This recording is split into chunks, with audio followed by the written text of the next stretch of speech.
Hello, welcome to the very first episode of the Monster Smash podcast. My name is Tidbit, and I am joined by our cryptid, R, and yes, it's just R like the letter, not like the pirate, although that is... I got a pirate hat for you. No. R. No.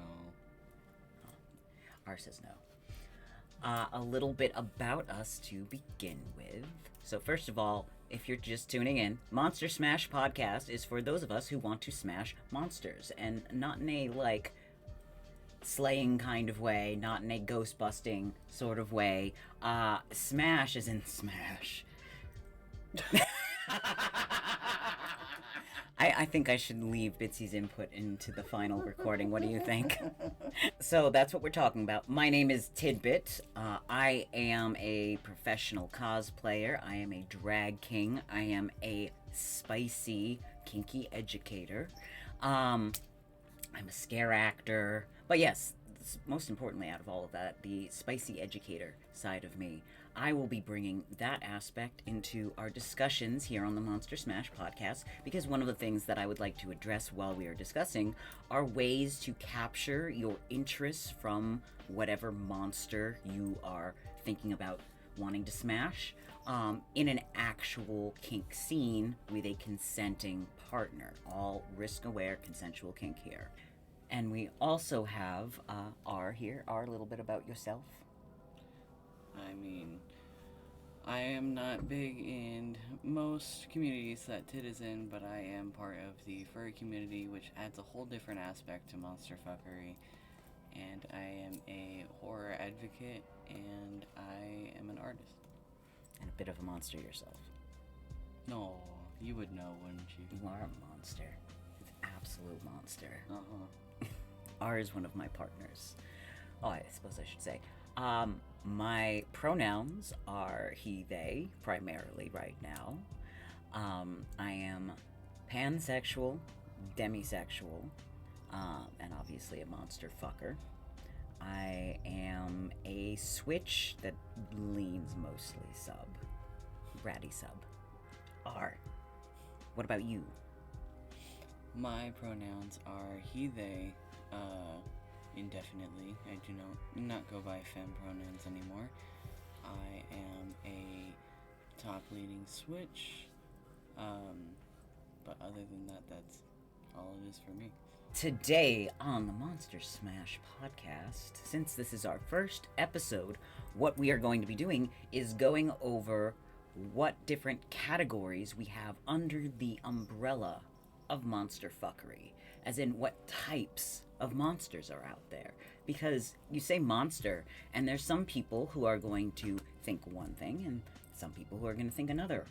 There are going to be your casual side that really like, say, vampires, maybe get a little bit risky with werewolves, and then there's me, and my current favorite monster is Moder from The Ritual. You're welcome for showing you that, by the way. Listen. She has strong hands and a commanding voice. Anyways, we will get into specifics soon. But you are all invited to help us brainstorm different categories. Down the line, what'll happen is we will have different episodes focusing on different categories and discussing specific examples in each of those categories. We're going to make sort of a spectrum, but for now we'll just, to make R's life easy, since R is my secretary cryptid today. It's a good secretary cryptid. We're gonna make R's life a little bit easier and not worry about making a spectrum so much as just list the categories. I think we should start with filthy casual. Filthy casual. Well, I'm a filthy casual gamer, so it just makes sense. Apply this to monster fuckery. Filthy casual monster fucker. That would be someone who likes primarily very human or humanoid monsters.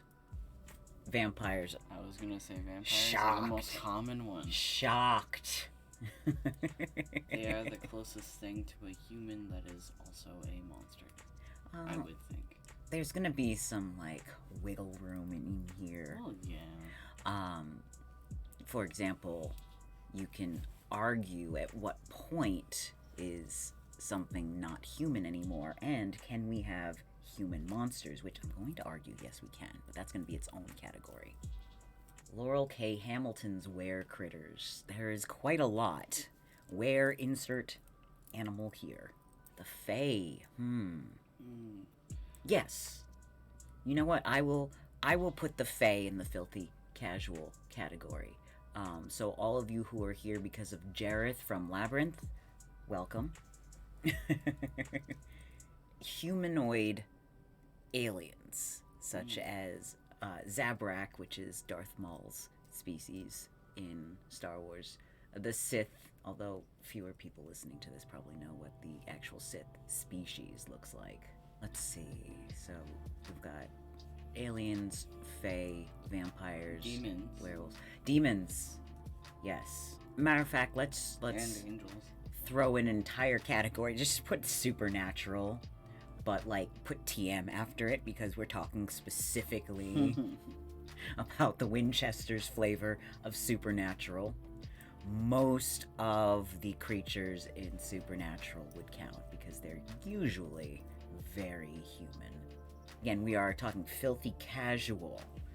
And if you think you're filthy casual and you have a thing for Vecna, then I have some news. That's not a filthy casual. You're a little bit further along than you thought. It might be chronic. I'm sorry. Alright. Awesome start. Now, the appeal for this is going to be someone who's not quite comfortable with the more extreme differences from a typical human body. Oftentimes, these are going to be people who the appearance of the monster is very important to them. Like, they want, when it comes to talking about an attractive monster, a lot of those attractive qualities will be what they find attractive in human partners as well. So it's going to be a more physical sort of attraction with them. So I'm going to take a side step from filthy casual and make a category that's not necessarily further down on the spectrum, but is a little bit more extreme. Human monsters. And this is going to be our spot for, I really shouldn't find this person attractive. They're a horrible, horrible, horrible person.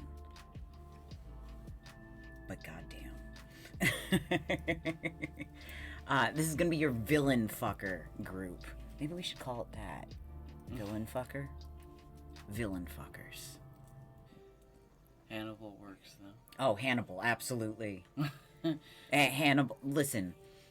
Pulled the string for you there, huh? Shut up. and all of you, I know you're already thinking, oh, Tid likes the Hannibal series. No, motherfucker, Tid is old. Silence of the Lambs, Sir Anthony Hopkins is what got me.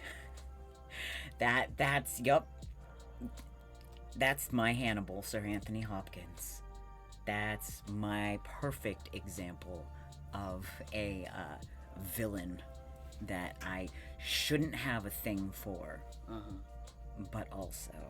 We're mainly talking about the humans that you may see in fiction, or some things that may be based off of a true story, that you're like, I really shouldn't like this. Creepypasta fans. Creepypasta fans. This is going to be for you, for some of them. Not like... Yeah, some of them. Not like Slenderman, but you know, I think we could put Jeff the Killer in that category. It's less about appearance, and this category is for very human monsters who you might feel a little guilty about having a thing for. Kylo Ren goes here. Kylo Ren goes here.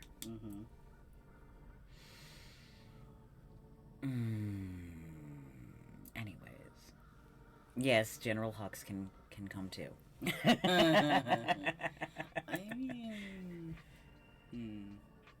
mean, he kind of would fit, but kind of, I can see how he wouldn't fit. Don't get me started, or we're gonna go into like a Star Wars fan rant. Are we gonna have like a whole Star Wars? Don't make me rant. Are we gonna have a whole Star Wars episode? Are we gonna have to section it off by movie? We could do an entire episode on just Star Wars. We could probably do an entire episode just on Rebels. I will whip out my whole expanded universe knowledge from before Disney had Star Wars, and we had all of these different alien species from the comics and the books and the video games. Yes, I see you saying Grand Admiral Thrawn. I was gonna say, would he technically count? He's more of an alien, but he does look mostly human except for his eye and skin color. Again, you're gonna get me into a Star Wars tangent here where I rant about how Thrawn isn't actually a villain. Yes, but we're not. But we're not gonna do that right now. We're not talking about that right now. We're talking in general. Most people classify him as a villain because he's working for the Empire. Because of this, like. Yes, I know what you're about to explain. My difference between our human monsters versus the casual monster fucker group is to do with the complication of they're an awful person, and I feel guilty about wanting them to wreck me. So in my case... There was someone who mentioned if anyone had said Dahmer.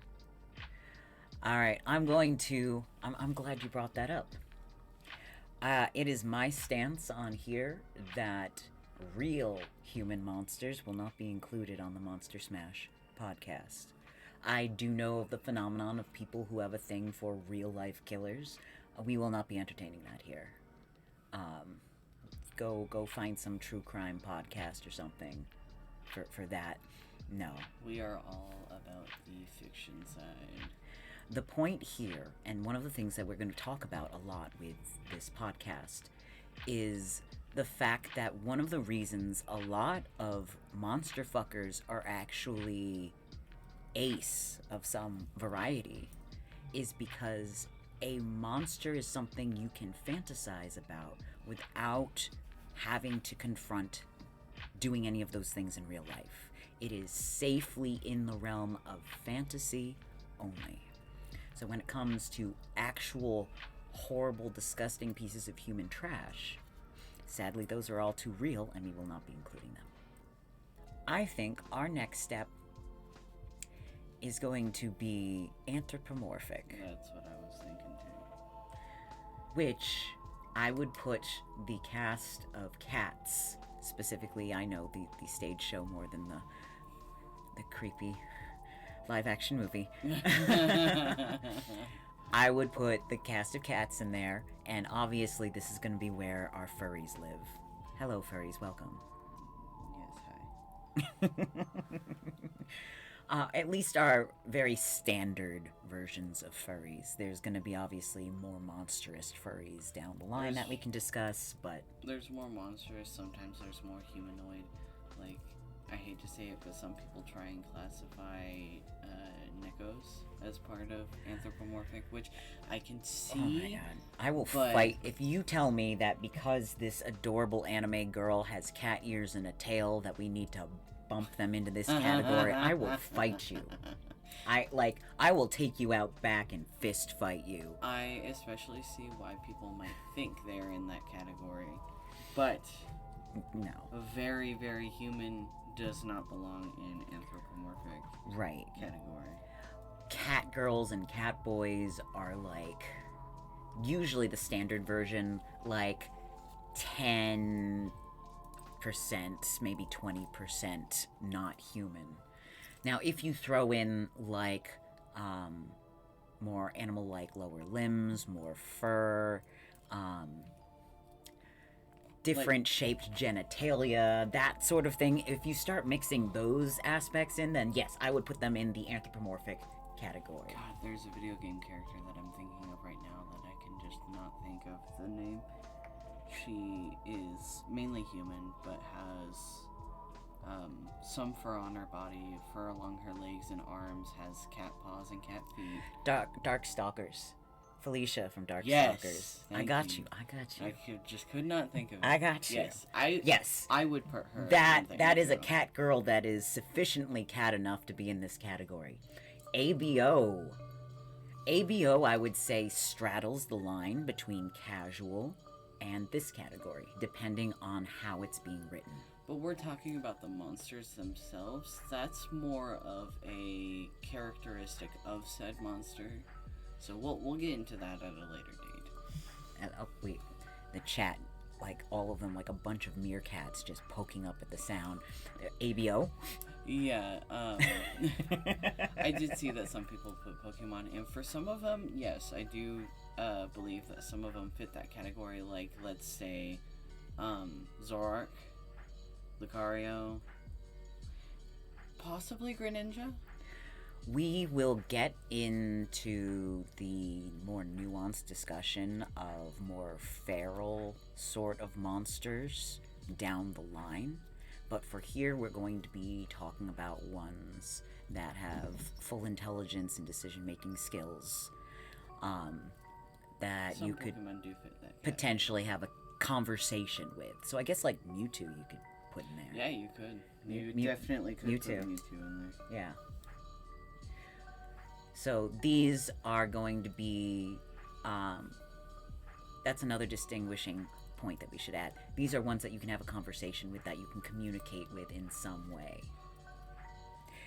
Inuyasha. I don't think Inuyasha would count as Anthro. I understand, like, He's close.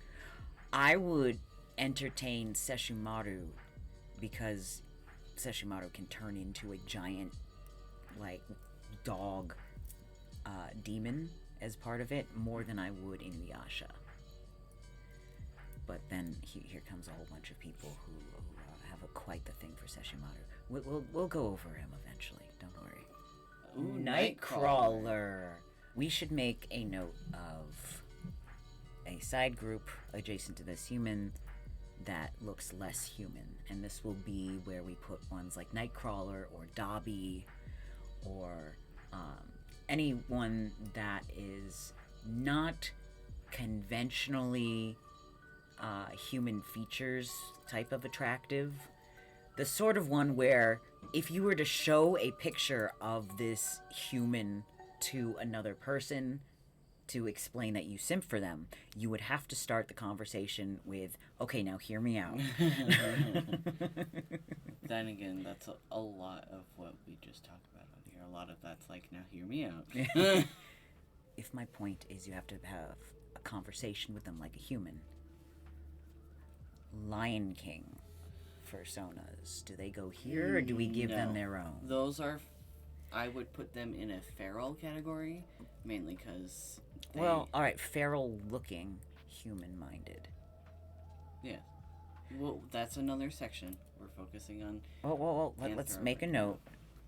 Human looking, feral minded, and then we should also have the opposite. Human looking, feral minded. Someone just yelled, Kovu! Now, here's another trait while we're sitting here at this nice, like, upper part of the monster fuckery spectrum that I want to point out. Those of you that have a thing for Kovu in the Lion King,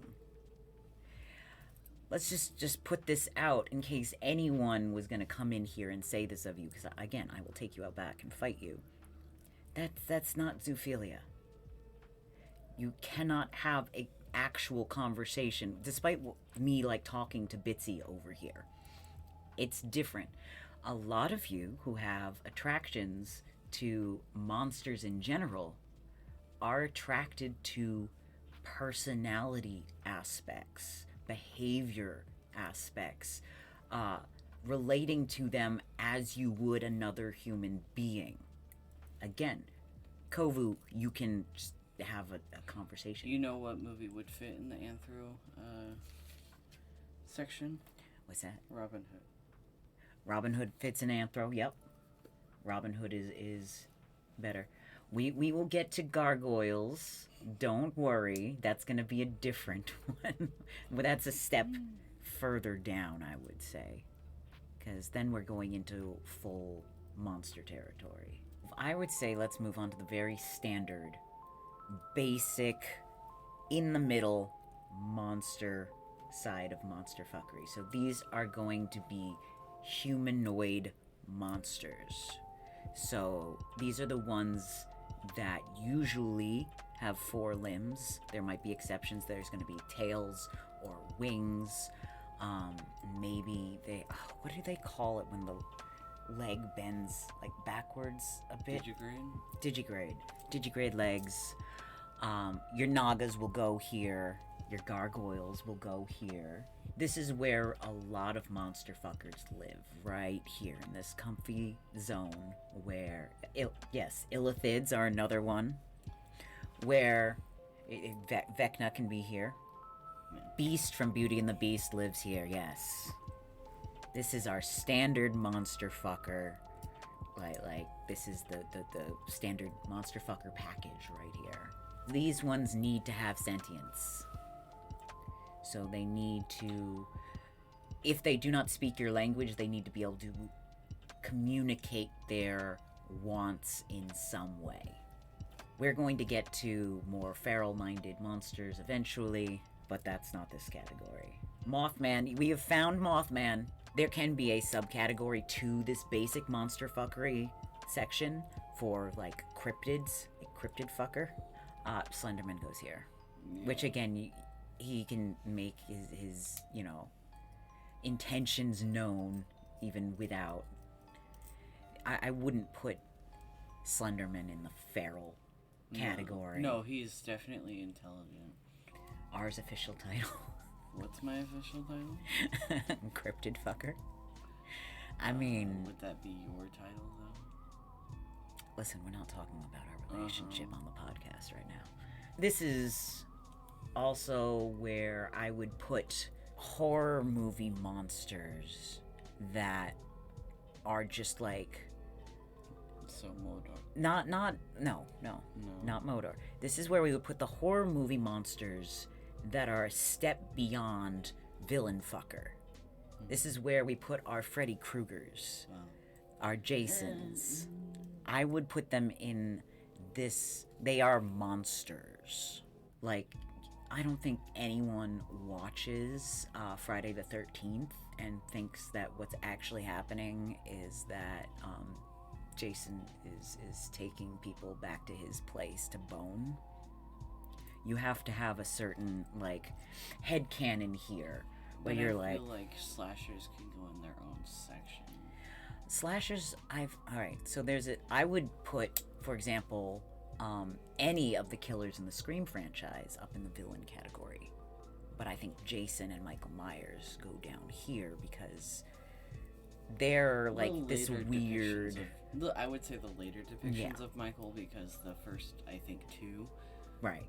are him, but then they switched it up at the later points, saying, "Oh, he's actually a demon." Right. The more beyond human that you get, where they're like a force of nature unto themselves, not a plotting human, but like something beyond. That's where we're gonna put these. You know what? I'll put the Babadook in here. Pennywise, I can argue between here and possibly something more, but that depends on how extreme of a Pennywise fucker you are. We should hit up Creepy Mama. I would say, for the sake of generalization, he would fit in here, because he mostly looks human. But if you're really into, like, really extra monstrous Pennywise, like spidery looking Pennywise, then maybe that's going to be that's going to be a slightly different one. When someone says monster fucker, these are going to be the monsters that you think of. The ones that most monster fuckers, even if it's not really their flavor, they can be like, yes. You know what? You know who fits good in this category? What? Elias. Elias Ainsworth? Yes. Yes. Where's my Ancient Magus Bride fans? Elias Ainsworth, yes, is very much in this category. Potentially further down for some of his forms, I guess, but his general form.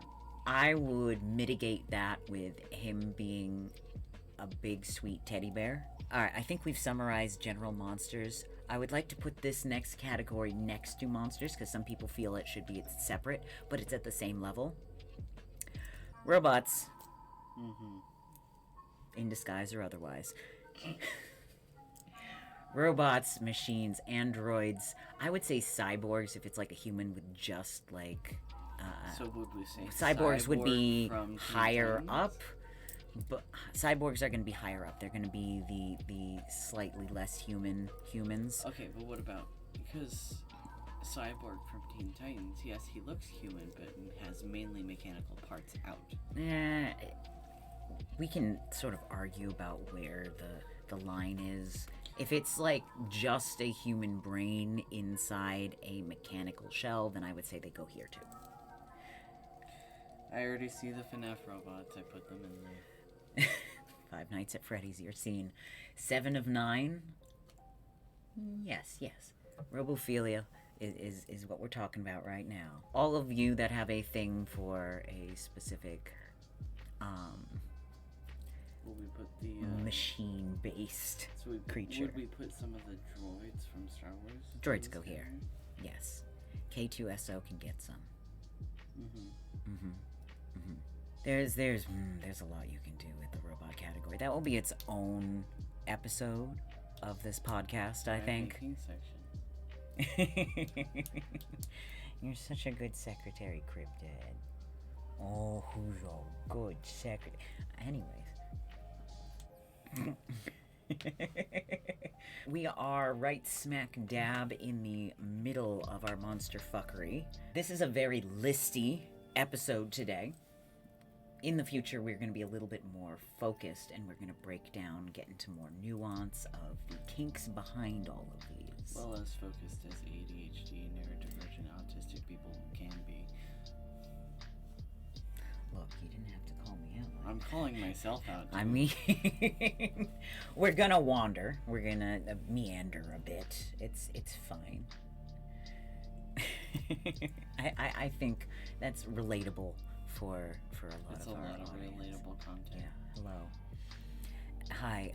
We're just going to assume if you're in here enjoying our podcast that you have a lot of similar trauma, because that's the other thing that brings a lot of our monster fuckers together is a background with trauma.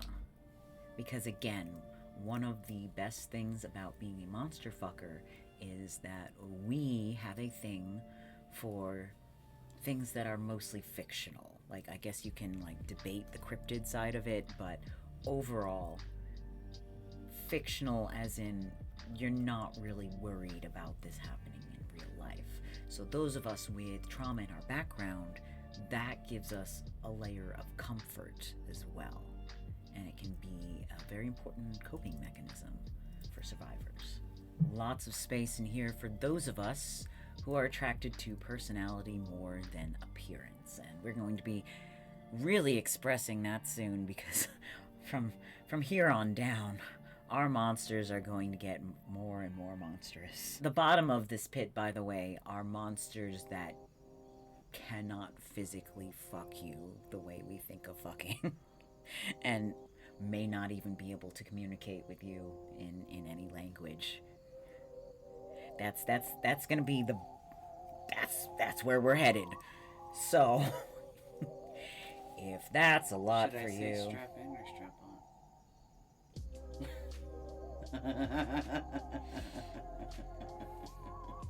This is also a warning for those of you who we were pressing the like boundaries of your comfort zone, describing our middle of the road monsters.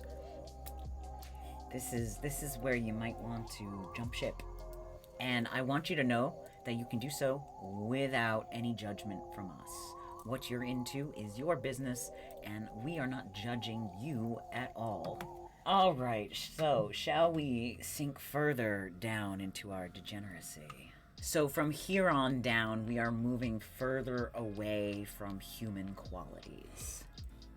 First, we're going to start with the gateway to that, with our human mind but feral body, and our feral mind but human body category. We are going to preface this with the fact that we are discussing fictional creatures only here, monsters. When we discuss anything animal-like at all, it is within that fantasy zone of comfort for us. This is not the podcast for you if you're any sort of supporter of zoo. We don't. Nope. We have no space for you here. Animals are unable to consent, and so they are not going to be a part of this. Let's start with human mind, feral body. So these are going to be things with bodies that are not like on the so walking on all fours or more limbs, but can still have a conversation with you. These are going to be the full-on monsters, but still intelligent. And believe it or not, Modor isn't the furthest down. I would put Modor here from the ritual. If Modor can command you to kneel... Yes, but also kind of has that, like, sort of insanity thing that you were talking about. Me. I would say Modor is probably the gateway to the lower levels here. Definitely pushing it. But in terms of an example, and again, this is because Modor is my bae. Ooh, step on me,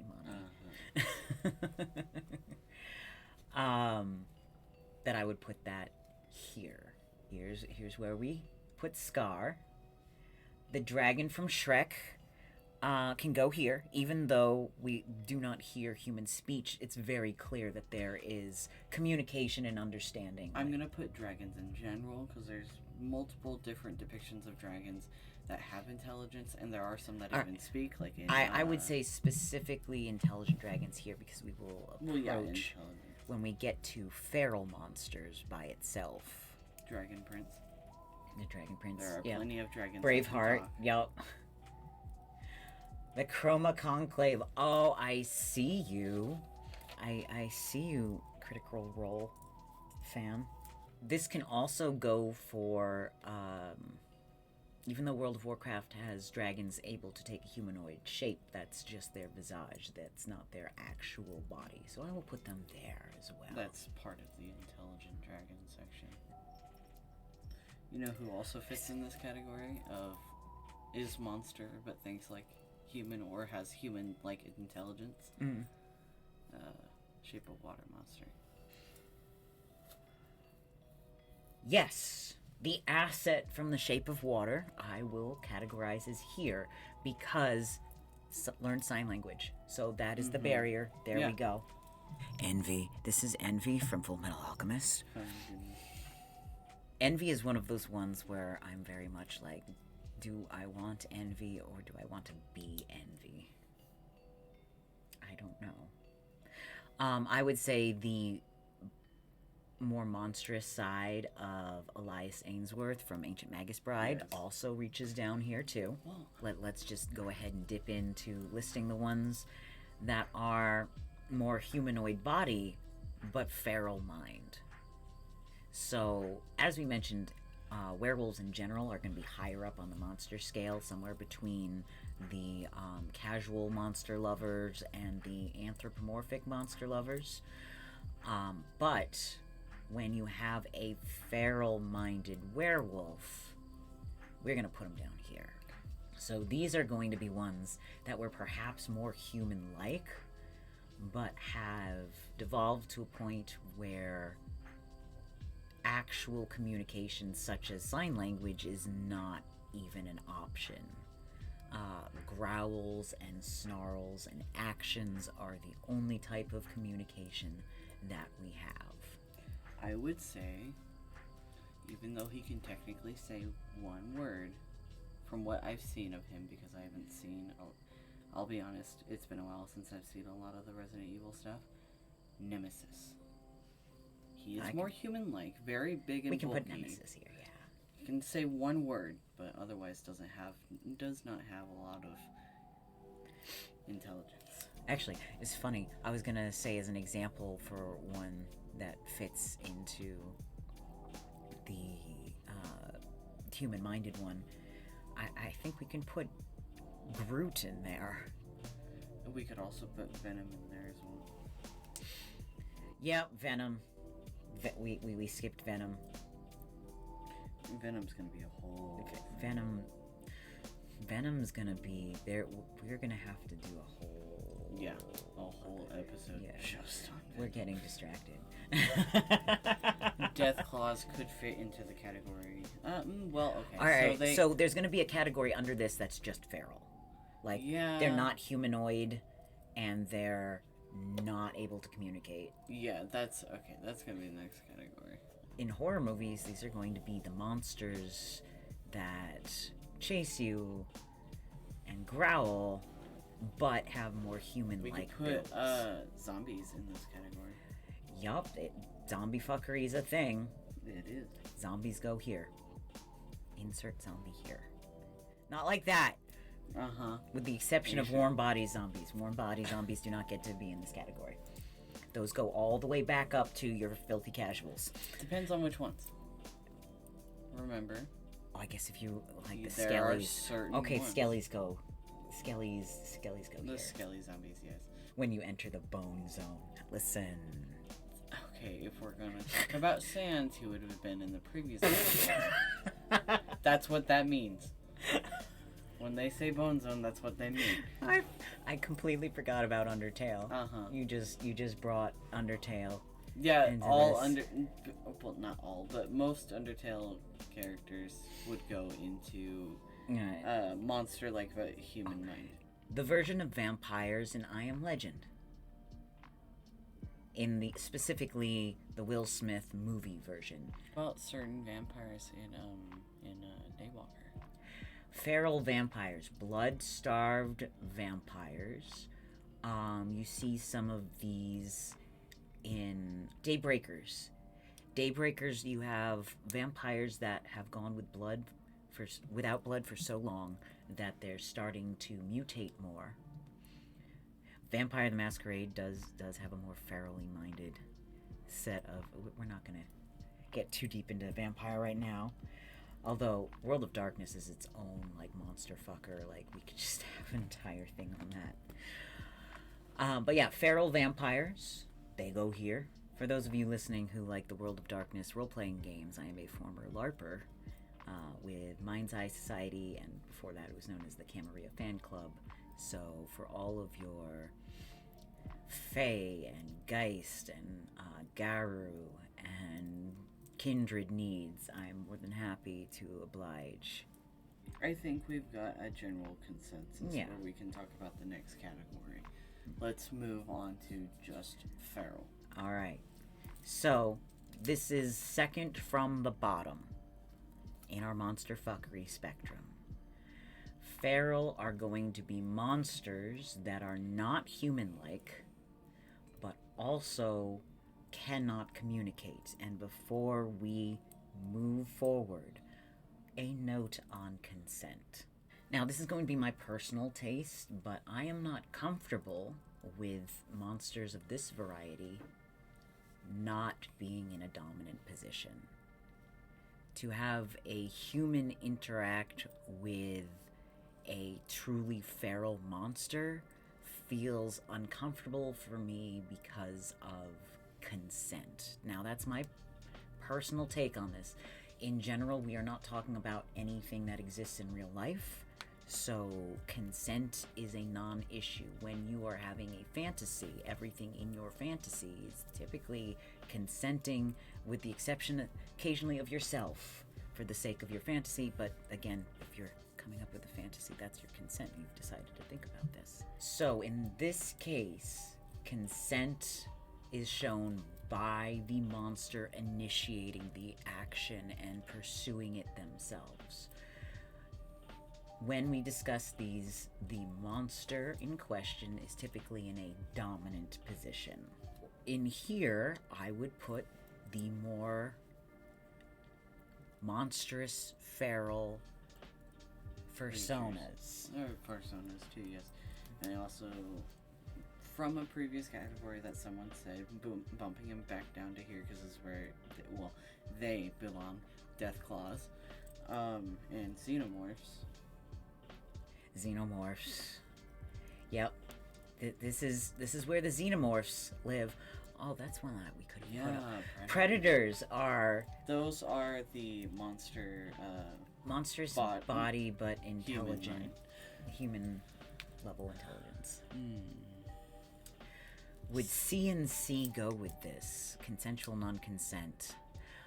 We will be diving into the specific kinks that will go with these different monsters and categories a little bit later.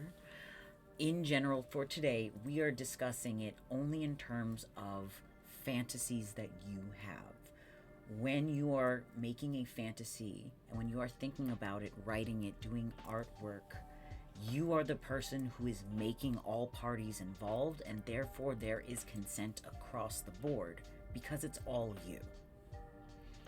So consent is there. When it comes to recreating these with another partner, we will get into that in future podcasts. And we will talk about things like consensual non-consent. We will talk about how to do things as risk-aware as possible.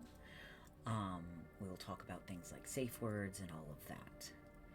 So, for the vibes of a CNC scene, yes. For those of you who have fantasies about non-consensual interactions with monsters, which again would be you are consenting to the fantasy of the non-consensual idea. CNC is a little bit different because CNC is a real-life kink category, a type of negotiations and consent and relationship that you can have with another human. So we're going to be discussing that. That's a slightly different thing than what we're doing here. This is all the realm of fantasy. You don't need to have specific labels for this unless you are posting fan fiction, in which case you would list that as non-consent. And here's the big moment that a lot of you have been waiting for. Drum roll. Here's where we put tentacle monsters. Here's your tentacle monsters. Most tentacle monsters. Obviously, you can argue that there's going to be monsters with tentacles that have, like, specific aims and desires and stuff like that. That's going to be in other ones, depending on the specific one.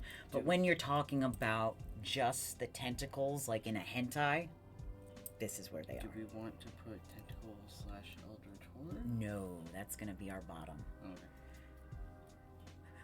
Who's actually the top, but you know what I mean. The bottom of the abyss of the monster fuckery is when we get into that level.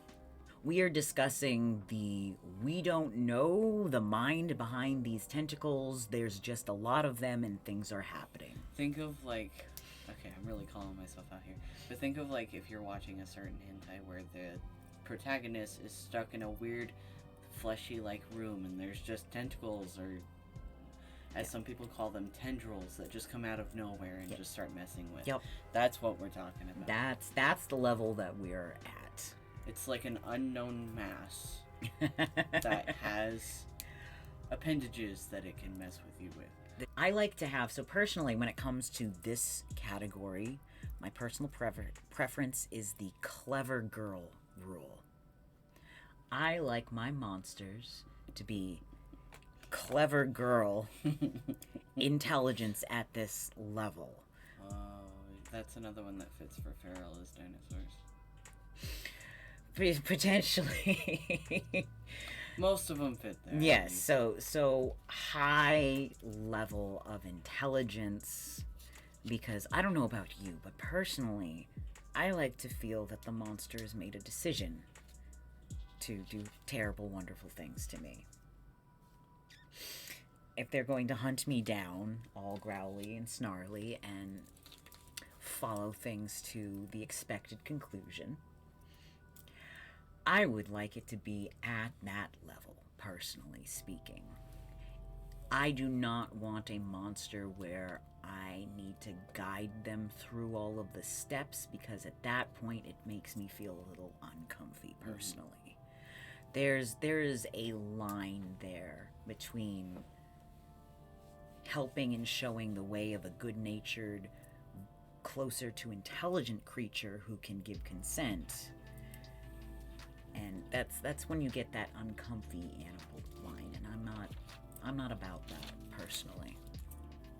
Speaking of that understanding, the bottom of this pit is cosmic horror, more intelligent than you, and sees you as unintelligent. A monster that barely perceives your existence. A monster that objectifies you.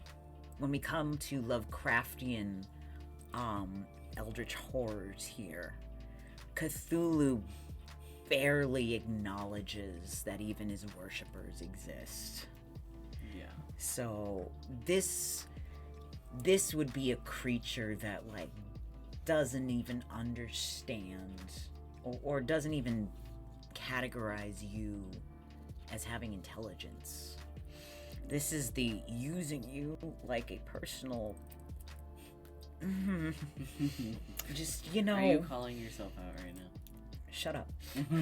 Fight me. You're beneath them in that very degradation sort of way. They're not going to bother trying to communicate with you. Chernabog from Fantasia. Yes, actually, that is a perfect example. Did I want to say something here? Listen, if I want anyone to syndicate this podcast, I am not sure about how much leeway I have in my language. So I'm being very vague here. If I'm at the level of being someone's pocket object used for personal satisfaction, if that's where I'm at, then I'm... So, yeah, Tid's gonna be very that right now. Because it's the category they like the most. Hey! Shut up. They can already tell from how we've been talking about everything. So I can argue and say that Modor from the Ritual could also exist here, from the point of view that Modor is a demigod. I would say Modor fits here. Modor, you know, we've had expressions of, you know, Modor telling followers to kneel, but we don't get intense conversation beyond that. So you know, I could some dragons fit here as well. Some dragons could definitely fit here as well. Dragons are a whole bunch of different categories. This is where you get into fantasy creatures' self-superiority. I could even be convinced to say Fae could fit down here. Especially those of you who enjoy World of Darkness, the Changeling games. True Fae are so removed from humans that they just see humans as useful tools to grab and drag to Arcadia now and then, and sort of use to amuse themselves and then forget about them. And that's the whole premise of the Changeling game, Changeling the Lost, I should say, in World of Darkness.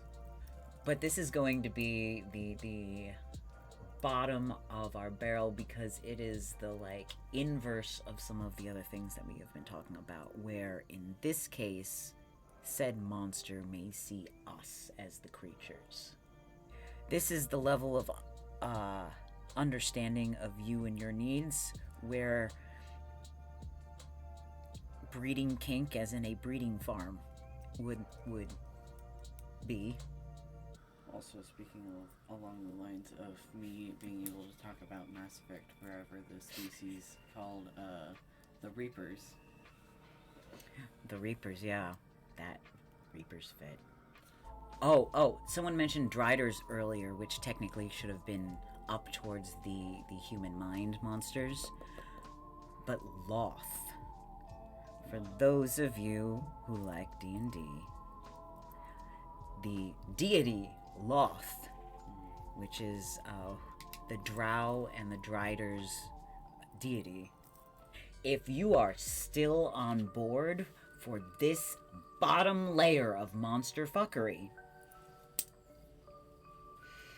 I would like you to tell me more about how you feel that no one will ever truly want you, and how you take comfort in the idea of something that doesn't even acknowledge your personhood, that thinks of you as trash, but still chooses you for their personal pleasure, eliminating any idea of insecurity that you might have related to, does my partner actually want to be with me?